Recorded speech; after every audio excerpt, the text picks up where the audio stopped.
Welcome back to the Get a Grip on Lighting podcast. On today's show, we have the honor of speaking to David Radulescu,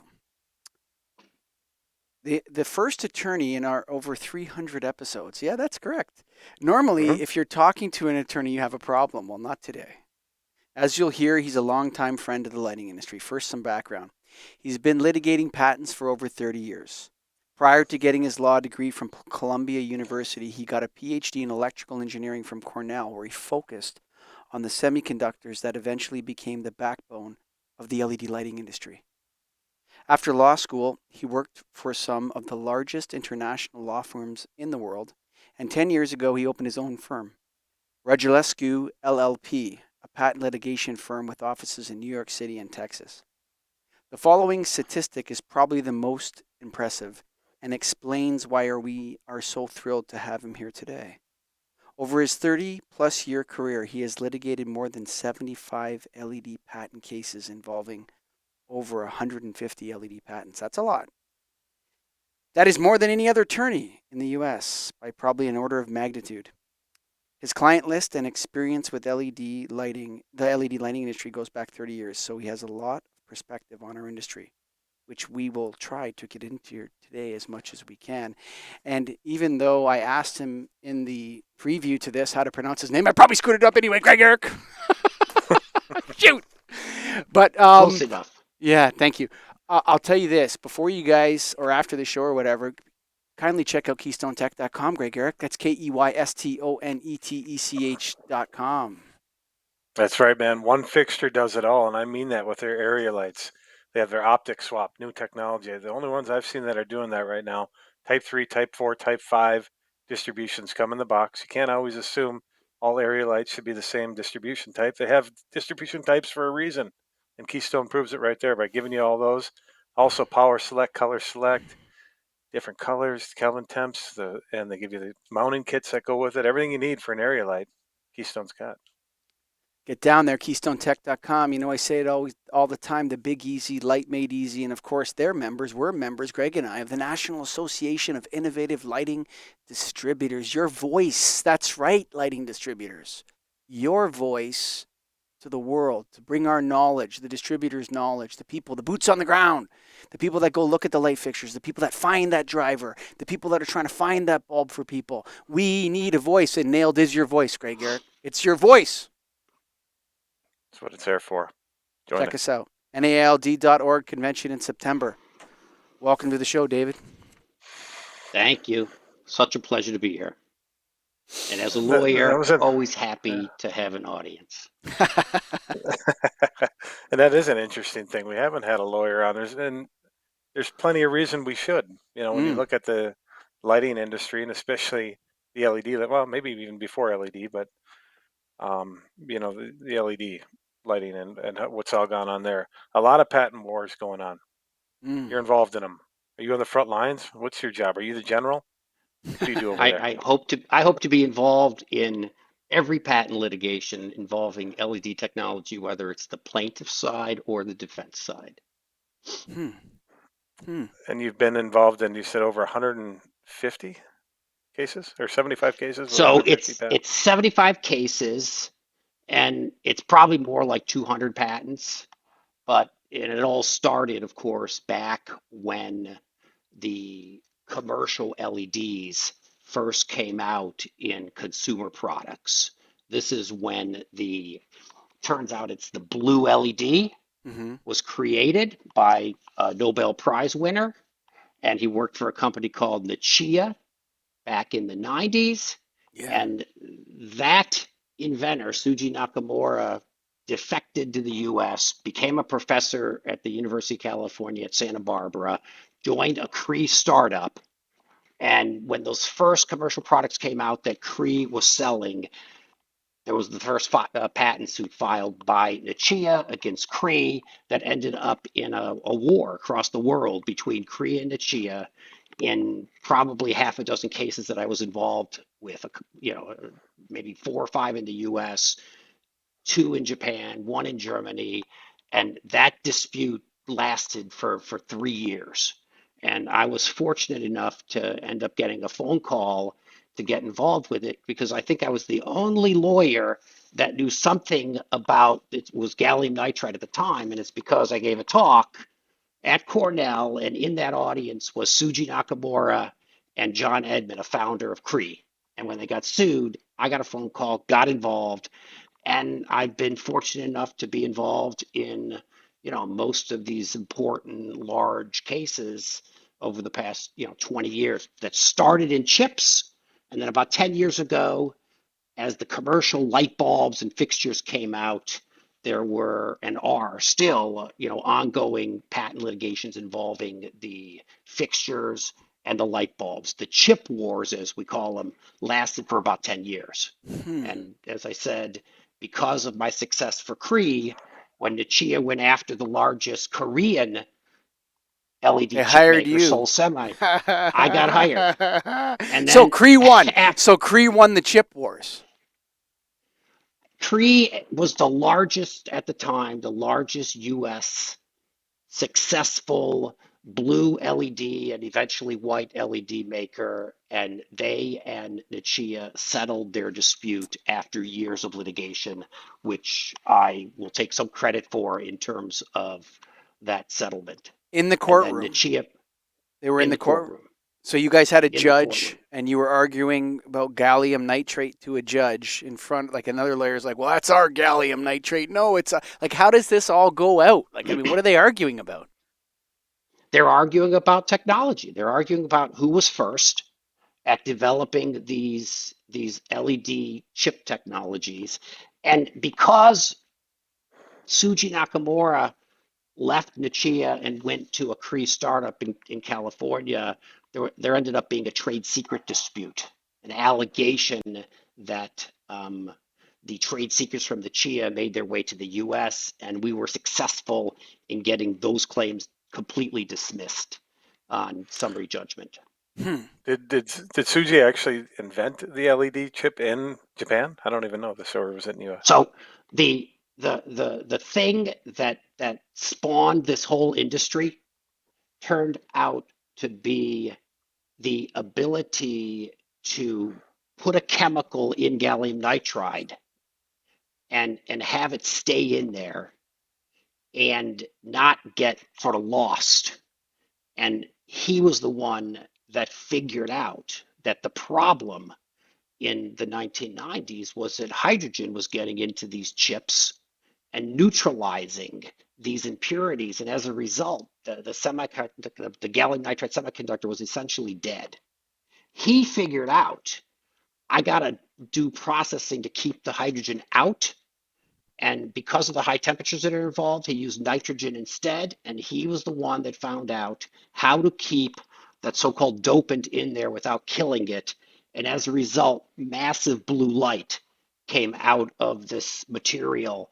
And as soon as they saw massive amounts of blue light coming out, that was the missing color, right? There was red, there was green, they were missing blue for 50 years. And he was the one that effectively got the Nobel Prize that he shared with some Japanese professors because there was a simultaneous, contributions there. But that was the key. It was the key was to learn how to manufacture the gallium nitride in a way that kept the impurities that you needed there and got rid of the hydrogen. That's such a wonderful Nobel Prize. Like, what a technology that has changed the world. When you think about it, people don't think about lighting like they think of cell phones or TVs or something like that. But man, Shuji Nakamura changed the world. So you, after crushing them in court, they hired you. Is that correct? Well, I worked for Cree for years. We got a settlement with Nichia. Nichia then, because they had tons of patents, went to the largest Korean chip maker and sued them. That would be Seoul Semiconductor. And I got a phone call.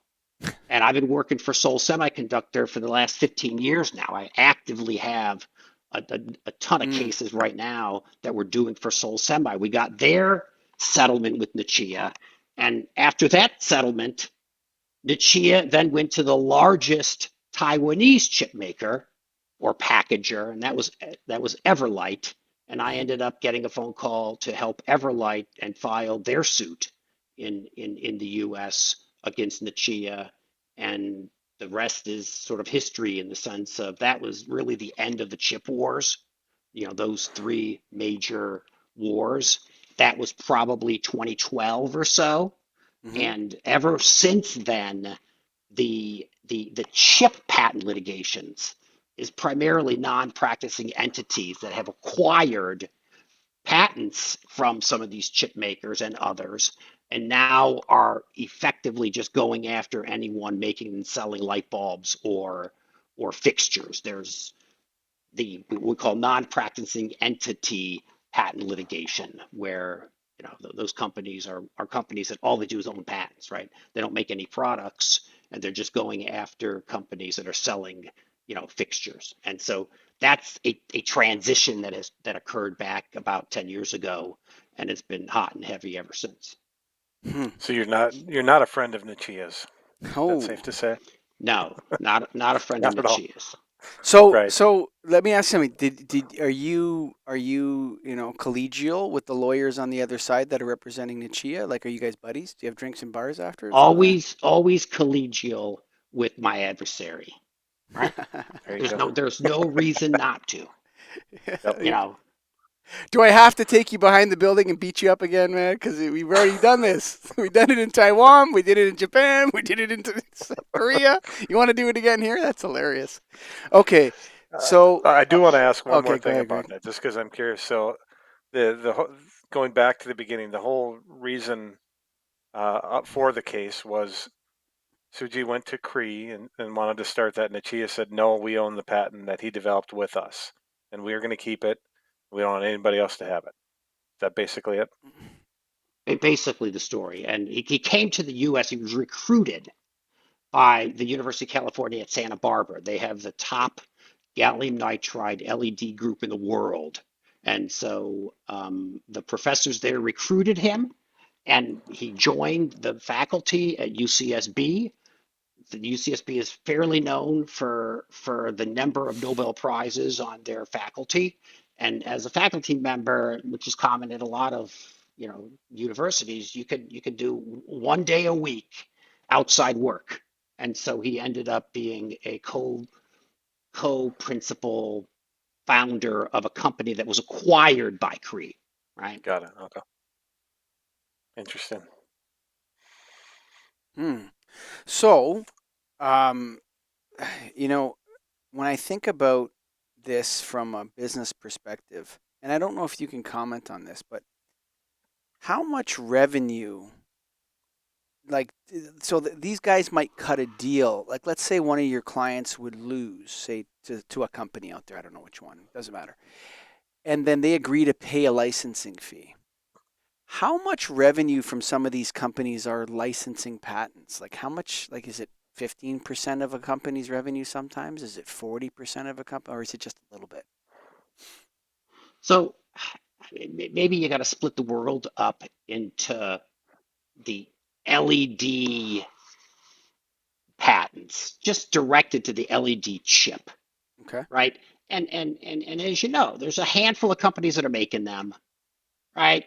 And consumers aren't buying plain old LED chips for 2 cents or a nickel, right? Right. Where all the money is these days, and it started 10 years ago, and Cree again, they introduced that first LED downlight, I think in '05 or so. And then if you remember the Super Bowl ad with the A19 that they came out with, but those are products that consumers are buying, that you go to Home Depot, you go to Lowe's, you buy all these LED products. And with respect to those patents, and again, that's a whole nother universe of patent activity, filing patents on the commercial light bulb, the commercial downlights, the commercial high bays. And in the early days, heat was a big problem. If you remember the very first products that you can buy, problems with the heat. They generated a massive amount of heat. You needed to figure out how to remove it. You put heat sinks in, and as a result, there are a bunch of early patents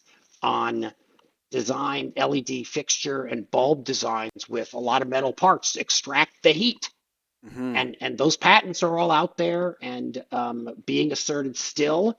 But as time went on, of course, these products became so efficient that heat ended up getting solved because they made more efficient LEDs. And now, when you buy LED light bulbs, very little heat's coming out of these things. So they're made of plastic. They're made of plastic. And so the old patents that had heat sink designs are old and likely inapplicable.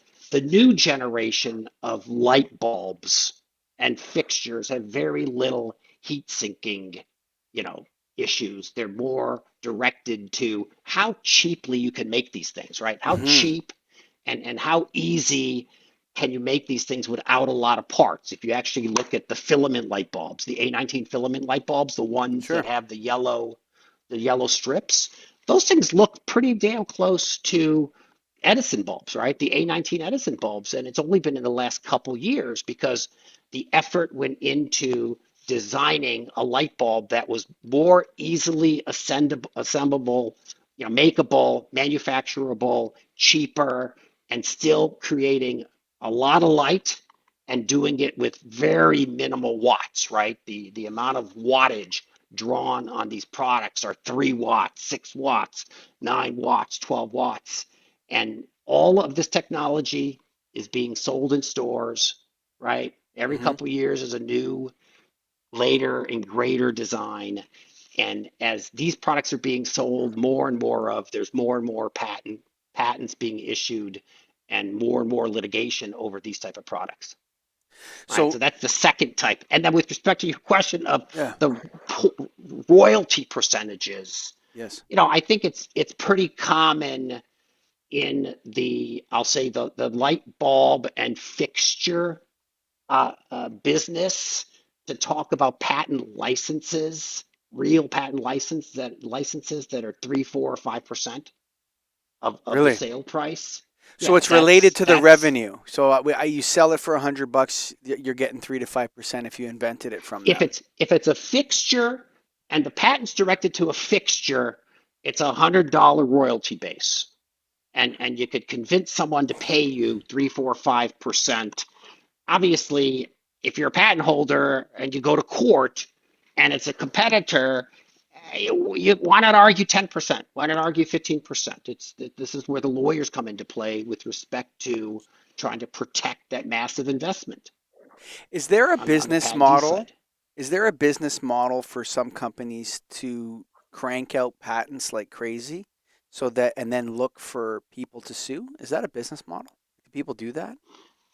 So in the LED, I guess In the LED world, maybe I'll yeah. step back. Let me step back. Sure. 2/3 of all patent litigations that are filed in the US, right?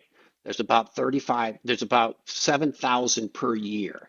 2/3 of them are filed by companies that only own patents. That's it. And That's all most they of the do. time they're just buying it. That's all they're doing is buying a patent. They don't So have would any that be called a operating. patent troll? That would be a derogatory term for a so-called non-patent, non-practicing entity. And 2/3 of all patent litigations are filed by those type of entities. If you now bring that into the LED lighting industry, it turns out, as I said, there's 3,500 patent litigations filed in the US. About 2% of them are in the LED lighting industry. There's about 70 per year. There were 69 last year. LED patent litigations filed across the country, and about 2/3 of those are by companies that are non-practicing entities or otherwise known as patent trolls. Can you name names? I mean, that's probably something you could look up and find. But I'm just curious, who are these companies in the lighting space? You out of the 2/3 of these companies that are non-practicing entities, you have never heard of a single one because, Got it. for the most part, because they are created simply to own a handful of patents, and in some cases just formed by lawyers to help in acquisition, and they have a mailbox somewhere, maybe in Texas, It's and as a shadowy result, game. you've never heard of their names, It's a and you shadowy don't. game. And who's getting the money out of the deal? These people behind the scenes that nobody can ever find out who they are, huh? So Except you. you can find out who they are. That the people that acquired the patents, Hmm. have made an investment to buy patents that someone wants to sell. And a lot of times they have investors. They have investors in these small entities, and they're going to split up the money that they make at the end of the day. Well, I have a U.S. patent. So if you Google U.S. patent Michael Colligan, you'll see that I have a patent on a lamp recycling container that I invented and got patented in 2011. And what a brutal process. But if any of you trolls out there want to cut a deal with me, let's go. You can take my patent, go sue people. All I want is 50% of whatever you get. I'm good to go. So if we looked at David, if we looked at common products, whether I don't know if you would you know who owns the patent? Like an example I'm thinking is like one of the most common things now is an LED Type B bypass tube. Is there somebody that owns a patent to the disconnected ballast So LED tube? so with those products, there are it's hundreds of patents. It's not just one Yeah. patent. Mm. It's not one patent. It's hundreds of patents by a couple dozen companies. If you think about all these companies doing research and development to make those bypass tubes, and if you remember, 8 years ago, there's a big chunk of aluminum Yeah, that ran down sure, the inside of the tube. That sure. was the heat Hmm. sinking problem. But in the last 5 years, the Gone, aluminum's gone, the metal's gone. gone. The LEDs are mounted on a printed. Initially, it started out as a printed circuit board, right? That Hmm. was maybe metal backed, and even that's too big and bulky Hmm. and expensive. It's down to plastic, right? Hmm. Mounting the LEDs on plastic with metal wires. And every year there's new technology, new designs, right? The bypass tubes being sold today aren't anything close to what was sold 5 years ago. And that's because of the investment of all these real companies investing into advancing the technology. And if they're smart, they're filing patents. And so as a result, in that particular industry, there's dozens and dozens of companies filing for a couple hundred patents, right? And Hmm. it's like portions within the tube. Like they might have the ability to Hmm. end it or wire it with both ends. That's a patent. Is that an example, or That's am I? that's a and think about also a patent on being able to stack those tubes in a box, 2 by 6, Yeah. without the things cracking, without the things breaking. That's what I And invented. remember that I they invented a started with box. glass. They started with Yeah. glass, and now they're plastics, and now they don't break. But the patents are directed to, not only the wiring geometry, but I the, think the the word driver is, circuit. The driver David, circuits are not the size of a thumb. I think it's Yeah. called prior art. Is that the right term for Yes. previous work? So you wouldn't believe how many patents there are on cardboard, Greg, on the cardboard configurations Just the of cardboard alone. Oh man, you wouldn't Yeah. believe. There's all sorts of different trays and egg cartons and all this sort of stuff that you have to that are patented, dude. Yeah. So within every LED tube that I sell, there's hundreds of companies getting a portion of this profit potentially. No, the very few, if any, are getting any patent royalties with respect to those tubes, just because you have to go and file a lawsuit, or you have to go and convince someone to pay a royalty. And the problem is there's too many patents. And how do you ask, and how does a company pay 5% or 10% for a license on one patent when there's Yeah. another dozen that are out there? Really, really hard to do. Who's Hmm. got the best patent? What's the best lighting patent you can think of? Like this person's making the most off this thing. They got it locked down. Every patent that my client that I'm representing and suing Is the for best. has the best. And I can tell you which is the worst. I can Yeah, also the tell one you you're going which is the against. worst patent. Any Yeah. patent that's owned by my adversary that's asserting See, infringement. don't you dare complain to me that people hate lawyers, you son of a gun. Please, you cannot after that. No.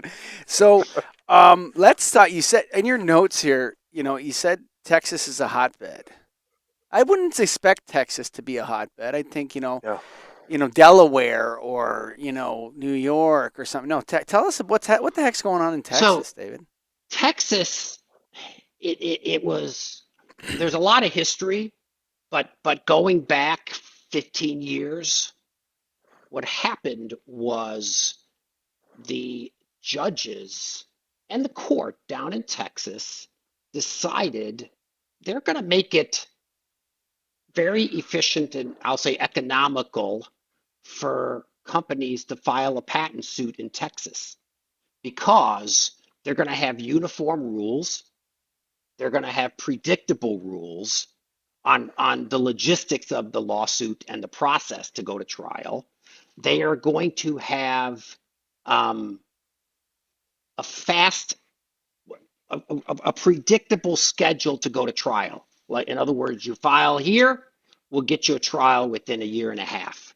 And the judges, they love those cases. They understood, they studied, they understood what patent litigation was all about, and therefore they made it attractive for patent holders to go to Texas, file suits, and ended up attracting a lot of patent business to the point where the Congress stepped in at some point back about 10 years ago and did a couple things to make it harder. But one thing that they did through the legislature is require that you can't join 5 to 10 companies together in a single suit. You got to file separate suits, against them, and as a result, it made it tougher to enforce a single patent against an industry because now you had to deal with separate suits.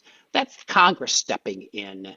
And the other thing that happened was, and this was back in, I believe, 2017, the courts reinterpreted the rules such that if you're an operating business, unless you have a physical operating business in Texas, you either have to get sued, go get sued in the state where you're incorporated, and a lot of times it's Delaware, or you can only get sued where you have a physical operating presence. So as a result, the amount of Texas litigation ended up decreasing for a few years until recently a new judge in the Western District of Texas who loves patents, who has a history litigating patents. He was appointed and he effectively adopted uniform rules to enforce your patents in the Western District of Texas. He adopted schedules that were predictable, and he gave each case and is giving each case its time and paying attention to a lot of the subtleties and a lot of the details, and as a result, made it attractive to file suit in the Western District of Texas. It's So there's interesting. now an upswing. That's a lot of jurisdictions are in the business of those kind of things. It's actually it's economically, it's crazy as it is to say, like London, England does a lot of that. They do a lot of work. Like one of the biggest exports of England is legal work or not a jurisdiction that has a functioning legal system. I mean, that where people can bring cases and litigate there. And so, I think it's smart for that federal judge to do that. That could become an industry. I know that London, England does a lot of international law disputes, and it's an export. Believe it or not, they're exporting their legal system to the world. So good on that Texas judge and for innovating. That's what basically he's doing. Would you say, David? He's innovating in the judicial space. I think he's being careful and he's being thoughtful and he's being fair with Hmm. respect to making it making it predictable for businesses and patent holders. And a lot of times it is the smaller patent holder that that has to find their day in court and it's expensive. It's really expensive. What's it worth And to some? What does I, it got to be worth to somebody? What's a patent got to be worth on average? Like, do you need? I'm willing to spend 5 million on legal fees to get to go after. Like, where is? so Do this you is work pro this is bono? where Do you work? You get a piece of the action? How do you do it? we have considered, and most of those arrangements are, I'll say, confidential, Sure, but a lot of firms, a lot of lawyers in the patent space will work on contingency, contingency. Okay. right? Where it's called contingency, where you don't get paid unless you somehow prevail and get some type of settlement. But Full with blown respect to dogfight, Greg. That's a full blown dogfight then. Yeah. Because these things can go so on for years. It could go on for years. You could invest years into a patent dispute and lose and not get any compensation. you could do that if you're not experienced and you don't have control over what you're getting into. But the Sure. way to think about it is with respect to people that have a lot of experience, like we do, 30 years of it, and with my team, it's probably 50 to 60 years of litigation experience. If we're not getting paid unless we prevail, believe me, we're not taking cases unless we think we can make money on it, right? Hmm. Mhm. And that's beneficial to the patent holders. But with respect to the settlement costs, as you referenced, a lot of products, and you've heard of the $1 billion verdicts, right? Mm. $1 billion verdicts, patent verdicts, and those are in products that sell billions of dollars worth of products, like the Sure. iPhone, Yeah. right? Sure. The Mhm. Samsung iPhone wars, um, or some of the Intel chips, Sure. where they're selling billions of chips. These are microprocessors. And when you sell billions of dollars worth of products, you could talk about large recoveries. But in the LED lighting business, there's few companies, right, that are and with respect to individual products, as you know, you're not selling hundreds of millions of dollars worth of one particular type of light bulb. If you're lucky, tens of millions of for bulbs or for fixtures. And so for those type of cases that are bigger and more important, you can see how you want to invest in a good legal team to bring the case. Go ahead. One other item, I'm not sure that we're able to say the company or not, but a licensing program that you're involved in. Maybe we can say. I don't know the rules. You're our first lawyer, so you tell me. What is this licensing program So you're involved in? the largest one, and it's well known across the LED lighting industry. They have 1,400 licensees. Hmm. This is worldwide. And the licensing program was started by Philips, which is now Signify. And that is a massive program that has a number of lawyers working for Signify. And they've been at it since well before 2010. I think in 2010, they hit 100 licensees, and they do about 100 new licensees a year. They're up to 1,400. And there's litigations that they file. So the It's pretty licensing common. licensing is somewhat coercive in this case at times. An adversary to Signify would say coercive, right? And then This guy's Signify would great. say Signify Signify would say they got a portfolio of hundreds and hundreds of patents, and what's the problem with charging you 3, 4, 5% of your sales to license my massive portfolio, right? And so I'm involved, and I have been involved with litigating against Signify. As of I think 2015, I got involved in my first case adverse to Signify. Mm. I've been in multiple courts for multiple clients, adverse to Signify in litigation, and of course, there's many more companies negotiating licenses, right? Negotiating when you get a letter or a phone call from Signify to open up discussions because you're selling LED light bulbs or LED fixtures. You will at some point be approached, and they will ask to open up licensing discussions to take a license under the Signify enabled program. And We're I'm pol- involved with, we're yeah. we're politely asking you to pay us 3 to 5%, or we're going to throw this book at you. So like That's your what can you characterization. yeah, can you give a specific example of a product, or is that not allowed? Just like Now, so we can the understand what they're going after and what it's all the about. the the Signify licensing program involves hundreds Mm, of patents, mhm, hundreds, Yeah.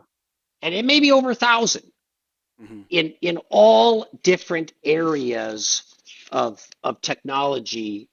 From you know, dimming technology is one example, mhm, right? Yeah. mm. Filament light bulbs is another area. Power factor correction in LED lighting is another area. Heat sinking heat sinking technology is another area. They acquired Cooper Lighting a couple years ago. Cooper Lighting had a number of patents in the CCT adjustable, Okay. right? Yeah. All your products these days, I assume, have 3 or 5 CCT adjustments, a So switch. is that why Phillips And bought Cooper? Is that why they bought them? some people may say that because of their patent portfolio, that was a motivating factor. But like, yeah, Cooper, and they've kept it as a separate business, right? Cooper Lighting Solutions. So I think there's enough separate independent business with them that the patents were maybe a benefit. But in any event, if you think about patents that are directed to all of these areas, and you're selling LED lights, right?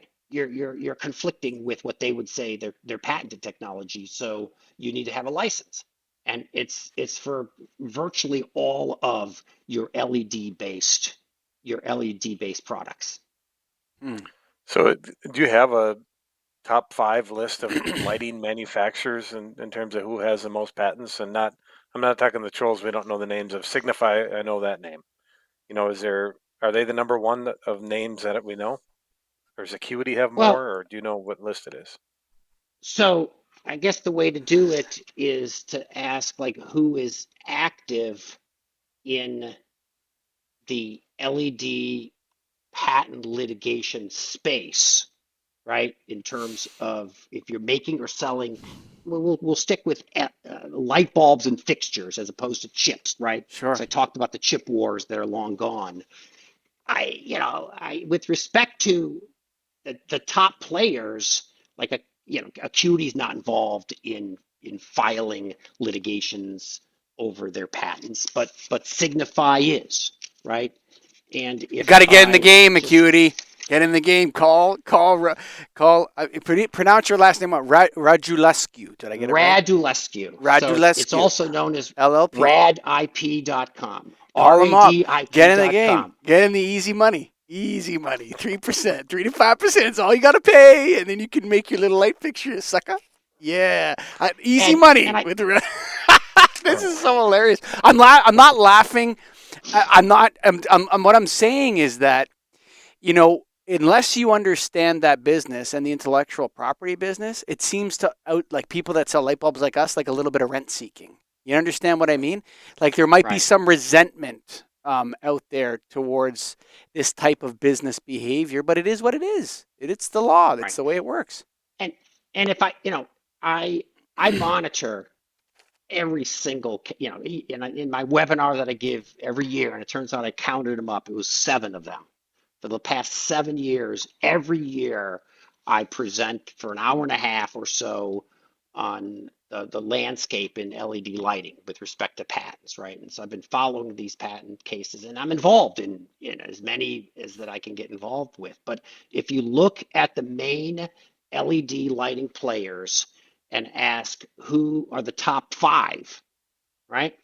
I in the bulb or fixture arena, Hmm. Signify is definitely at the top, and I can't even think of a second or a third Wow, that's been that's been a repeat offender, right? son of a Every gun. once in a while, you get another company, you know, to file one case or get sued, but it's a one-off. It's not year after year after year. It's primarily signifying it's because of their successful licensing program. When you have 1,400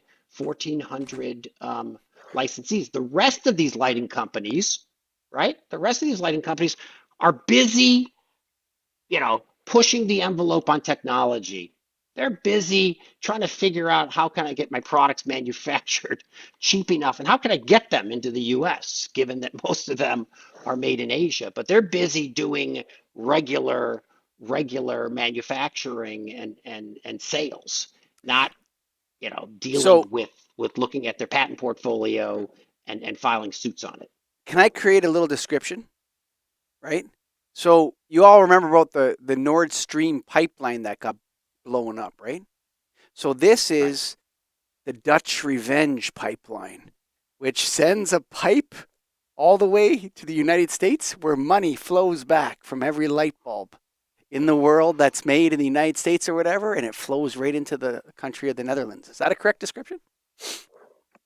Royal Dutch That would Phillips? be that would be one of Signify's adversaries' characterization of what's going on. It's a pipeline of money.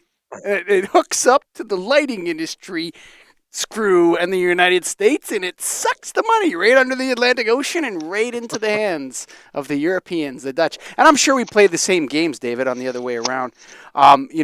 What took down one of the things that took out BlackBerry, if anyone remembers that company, I still got one right here actually. But if anyone Mhm. remembers that's what killed them. They got into patent wars, $500 million, and they were constantly fighting for the stupid thumbs and all this sort of stuff, and it was tough. Um, the you know, I think it's funny. I think it's interesting. What's the takeaway here, David? If for the average get a grip on lighting listener, which is a lighting practitioner, right? Someone who's it's not the general public. It's someone that sells lighting. What's the takeaway from your side? What should they take away from this? That the lighting industry is I complicated and has a lot of dark, shadowy games going on at the top, or how would you yeah, characterize it? the way that I would characterize it is as follows. If you have a lighting business, right, Mm-hmm. whether buying and selling or making, and it's LED related, and you're confronted with a patent issue. You're confronted with Mm-hmm. getting a letter sent to you from a non-practicing entity or another small company about patent infringement, Mm-hmm. or you get sued, right? The takeaway should be you really should think about getting a patent litigator involved. Mm. You should go and track down not only someone that litigates patents, but actually knows the technology and knows the business. And that's the most common source of our more important complicated cases come from getting hired a year after the client got sued Mm. because they end up engaging a firm. Lawyers are really good talkers, right? They're You really good sure? talkers, and they can get hired in a heartbeat, any lawyer. And if you're not experienced with patent litigations in this field, and you end up hiring a lawyer that is a good talker, right? Is a generalist, and we have had so many cases where it's a year into it, right? And the case is not resolved, Mm. or the case is not going in the direction that you want. Mm. And we end up getting called to come in and fix, we come in as fixers to Yeah. fix problems because, into long-term relationships just as any proper businesses, right? Yeah. We're thrilled to be able to get rid of a case in months, I think in months. a good analogy for people, and like couldn't agree more. I've had the unfortunate opportunity to deal with many lawyers and many lawsuits in the last 20 years. Never been sued as a business, but just for whatever reason, I get myself into lots of disputes. I don't know why, Greg. It just seems to happen to me a lot. So I'll tell you, getting the right lawyer, it doesn't even matter what they charge per hour. Forget about what they're charging per hour. Like, I don't mean to tell you whatever, David. I mean, obviously you want to think about that. But the most important thing is not what the lawyer charges per hour. It's whether they actually have experience in the type of law and the field that you're being sued in or whatever's happening. If that lawyer is learning on the job, God, it's such a way. I've seen it so many times. I'm like, you don't even know what you're talking about. You can see that especially on complicated technology. And I'm not trying to give you an ad here, David, but it's just you're 100% right about that. I'll send you the invoice after the show. No, but I couldn't agree more. When it comes to legal disputes, the first thing you need is the most experienced lawyer in that particular type of law. Get them to give you, or if you can't hire them, you're too expensive. Get them to give you a referral. Tell them to give me, Yeah. send me someone to someone cheaper but actually not crazy. So And yeah, it's the hourly rate times the amount of time it takes, right? If you're billing by the hour, it's the product of the two. And the most important factor there is how much time are you going to end up spending understanding the issues and coming up with a strategy and a plan. And as I tell a lot of people, I'm sort of embarrassed about it, but if you ask me how is an LED chip made, believe it or not, I know exactly all the micro layers that are being put together. It's embarrassing, that I've been doing this for so long. And similarly, with respect to luminaires and bulbs, it's like really embarrassing that I could take a driver apart, right, and figure out what type I of got one on my driver desk right now. topology. I'm pulling one apart out here. David, let me you do a seminar on patent litigation, right? Yearly, okay? Yes, Is it free? it's free, absolutely free. And it moved to a webinar. I used to do it during Light Fair week. And I did it because Randy Reed at Edison Report invited me. You know how he does his yearly industry awards, Sure, yeah. and he does it off site. He has to do it off site because it's not sanctioned by Light Fair. He invited me to split the room with him one year. I think that was 7 years ago in San Diego. And I've been doing the same thing.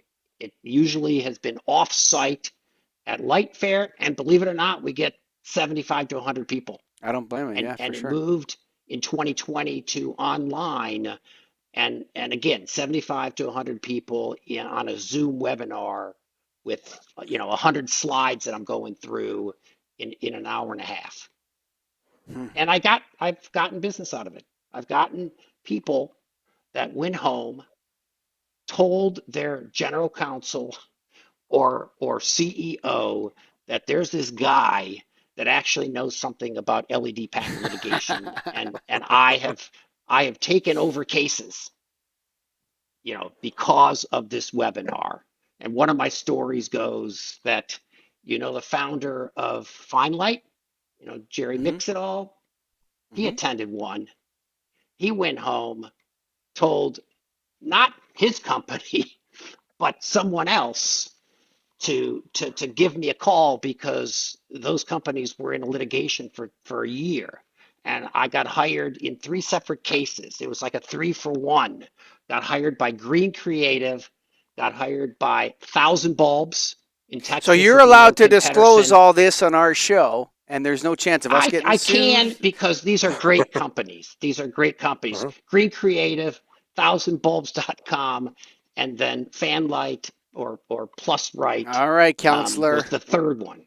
We're counting on you Nice. because we don't want to get in trouble here with those guys. We love those companies. They're all great companies. Yes. So, um, couple different scenarios here, and we're coming up on the end of time. So I'm just going to read them. I don't think we can really get too into them here. Company receives a threat letter from a patent owner, right? Company gets sued for patent infringement by a non-competitor. And situation C, a company wants to enforce its patents either against a competitor or for monetization. So there's a lot of avenues and ways that you can engage David, Greg, and I think we've been following it for years on the lighting industry news brief, all the patent wars, and it's finally great to get an inside look. But Thank you. before we let David go, Greg, we got to keep it easy, buddy. Come on. With KeystoneTech.com. That's right. KeyStonetech.com, Gregor. We talk about their area light, their optic swap. I don't know anything about patents with it, but I know it's a great product, and it's something you should consider and use because it makes your life easier when you're selling. You can easily change the optic, you can change the color, you can change the wattage of your area lights. So check it out. And of course, the National Association of Innovative Lighting Distributors, your voice. Come to our convention September. Come on down, hang out with us. We're going to be learning all sorts of stuff about lighting. NAILD.org. And David Radulescu. Actually, I'll give you his website, radip.com. Check him out. Bye for now.